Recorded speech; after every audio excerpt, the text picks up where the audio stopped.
বাংলাদেশের জার্সি গায়ে খেলতে রাজি হয়েছেন ব্রিটিশ বংশোদ্ভূত ফুটবলার ট্রেভর ইসলাম।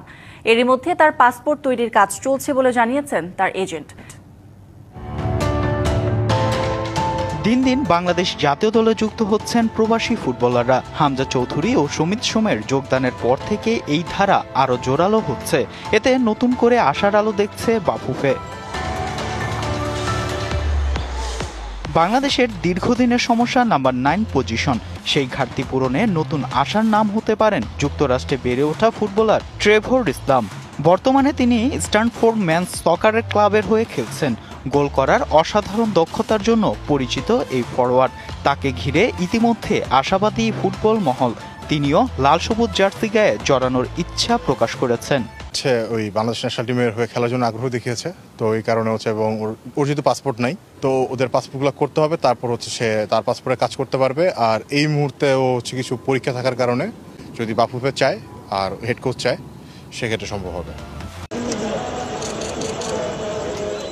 হামজা চৌধুরী, যিনি বদলে দিয়েছেন বাংলাদেশের ফুটবল নিয়ে সবার ভাবনা, প্রিমিয়ার লিগে খেলা এই ফুটবলারের লাল সবুজের জার্সি গায়ে মাঠে নামার গল্প যেন নতুন এক অনুপ্রেরণা। তিনি দিন দিন আগ্রহ বাড়াচ্ছেন বাংলাদেশি বংশোদ্ভূত ফুটবলারদের মাঝে। এবার আলোচনায় যুক্তরাষ্ট্রে বেড়ে ওঠা আমেরিকার ফার্স্ট ইয়ার ইউনিভার্সিটি লিগের ক্লাব স্ট্যানফোর্ড মেন্স সকার ক্লাবের ফরওয়ার্ড ট্রেভর ইসলাম।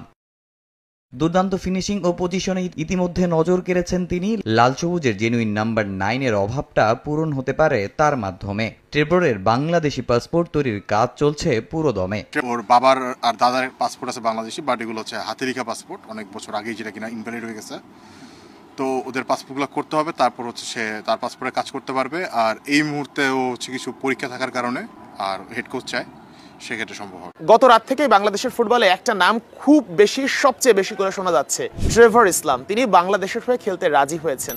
ঠিক কিভাবে তিনি রাজি হলেন, কে তাকে রাজি করালো, কোন মাধ্যমে তিনি বাংলাদেশে আসছেন, কিংবা তার পাসপোর্টের প্রসেসিংটা আসলে কতদূর রয়েছে, সব কিছু নিয়ে আলোচনা করব।